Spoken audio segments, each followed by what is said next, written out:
Welcome to Daily News AI, bringing you the latest global news using cutting-edge technology. We provide you with comprehensive, reliable coverage of independent events around the world, including economic, business, cultural, and technology news. Join us to stay informed of everything happening around the world, as artificial intelligence allows us to provide speed and accuracy in providing information. Do not miss the opportunity to subscribe to receive all new updates. Subscribe now. In a stunning turn of events, former President Donald J. Trump has been found guilty on all 34 felony counts of financial misconduct.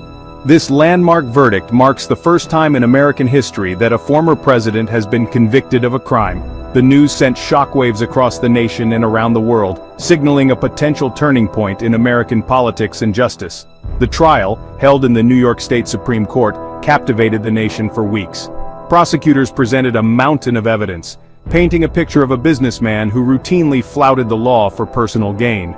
Trump, they argued, engaged in a pattern of deception that spanned decades, enriching himself and his company while defrauding lenders, insurers, and tax authorities.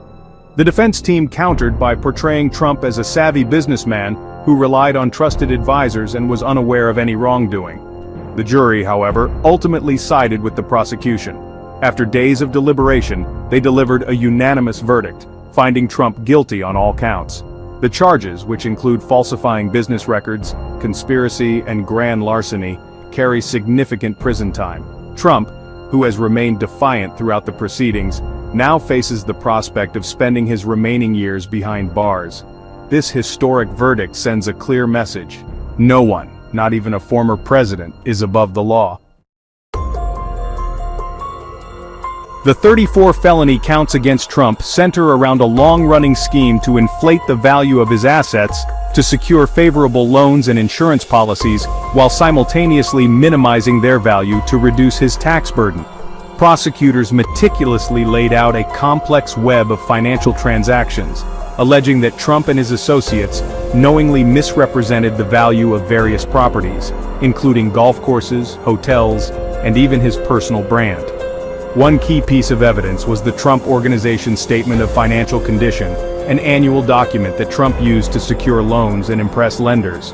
Prosecutors argued that this document was riddled with falsehoods, inflating the value of Trump's assets by billions of dollars.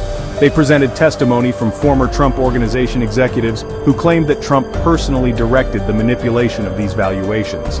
The charges against Trump paint a picture of a businessman who operated with a blatant disregard for the law, using his wealth and influence to enrich himself at the expense of others. The prosecution successfully convinced the jury that these actions constituted a pattern of criminal behavior rather than isolated incidents of poor judgment. The trial itself was a legal spectacle, pitting some of the nation's top legal minds against each other. The prosecution team, led by the seasoned Manhattan District Attorney, presented a meticulously crafted case, relying on a mountain of documentary evidence, expert testimony, and even testimony from former Trump insiders. They methodically chipped away at the defense's narrative, exposing inconsistencies and highlighting Trump's direct involvement in the alleged schemes. Trump's defense team, composed of high-profile attorneys with a reputation for aggressive tactics, mounted a vigorous defense. They sought to discredit the prosecution's witnesses, portraying them as disgruntled former employees with an axe to grind. They argued that Trump relied on the advice of his lawyers and accountants, suggesting he was unaware of any illegalities. The courtroom drama played out under the intense scrutiny of the media and the public. Every twist and turn of the trial was analyzed and debated endlessly on cable news and social media. After weeks of testimony and mountains of evidence, the jury retreated to deliberate Trump's fate. The pressure was immense. The eyes of the nation, indeed the world, were upon them. Their decision would have profound consequences, not just for Donald Trump, but for the very soul of American democracy. For days, the jurors grappled with the complex evidence and legal arguments. They reviewed financial documents, weighed the credibility of witnesses, and debated the finer points of New York state law. Finally, after what felt like an eternity to those watching and waiting, the jury emerged with a verdict. Silence fell over the courtroom as the foreperson, their face betraying the weight of the moment, read the jury's decision. guilty on all 34 counts. The unanimous verdict was a resounding victory for the prosecution, a testament to the strength of their case and the power of the evidence they presented. Section 5.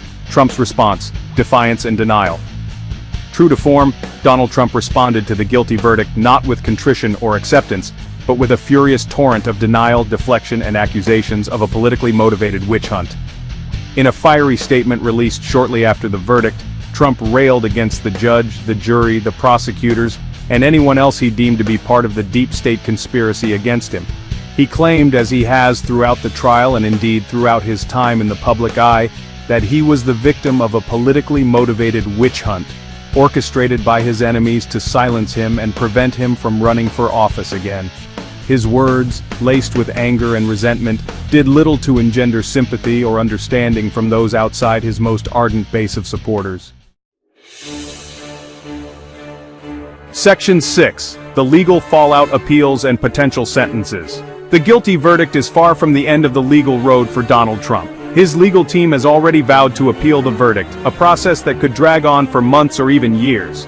They will likely argue that the judge made procedural errors, that the evidence was insufficient to convict, or that the jury was improperly influenced.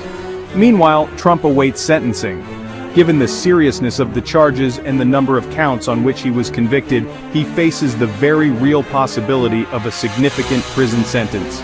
The judge's decision will have enormous implications for Trump's future, potentially sending him to prison for his remaining years or allowing him to remain free while he pursues his appeals.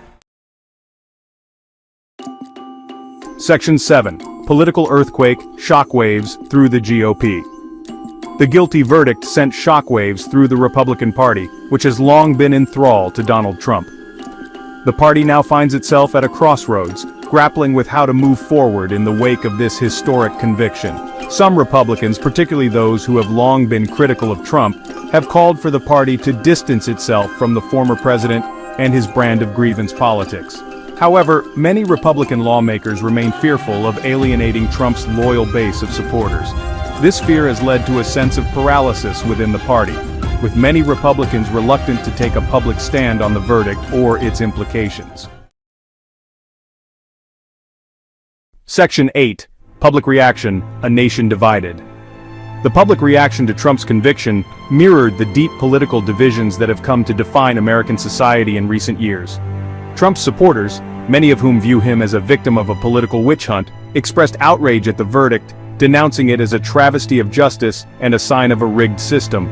On the other side of the political divide, Trump's detractors hailed the verdict as a victory for the rule of law and a sign that no one, not even a former president, is above the law. The intense emotions surrounding the verdict highlight the deep divisions within American society and the challenges facing the country as it grapples with its political future. Section 9. The end of an era, Trump's future in the balance. The guilty verdict throws Donald Trump's future into uncertainty. While his legal team pursues appeals, his political ambitions are in serious jeopardy. The conviction will make it difficult, if not impossible, for him to run for president again, as he has repeatedly hinted he might do. The Republican Party, long beholden to Trump and his base, now faces a reckoning. The party must decide whether to continue embracing Trumpism or to chart a new course. The decision will have profound consequences for the future of the Republican Party and for American politics more broadly. Beyond politics, the verdict raises questions about Trump's legacy. Section 10. The rule of law prevails, a victory for democracy. Despite the political turmoil and societal divisions it has exposed, the guilty verdict against Donald Trump represents a victory for the rule of law and for American democracy. The verdict sends a clear message: no one, not even a former president, is above the law. The fact that a jury found Trump guilty, despite his wealth, power, and influence, is a testament to the enduring strength of American institutions. It shows that the American justice system, though imperfect, is still capable of holding even the most powerful accountable for their actions. Section 11. Looking ahead, lessons from the Trump Saga. The Trump Saga, from his improbable rise to power to his tumultuous presidency and now his historic conviction, offers a number of important lessons for American society. One lesson is the importance of a free and independent press. Throughout his time in the public eye, Trump has relentlessly attacked the media, labeling any reporting critical of him as fake news. Another lesson is the fragility of democratic norms and institutions. Trump's presidency tested the guardrails of American democracy in unprecedented ways. His attacks on the judiciary, the intelligence community, and the electoral process highlighted the importance of defending democratic institutions from those who would seek to undermine them. Perhaps the most important lesson of all is the need for vigilance and active citizenship.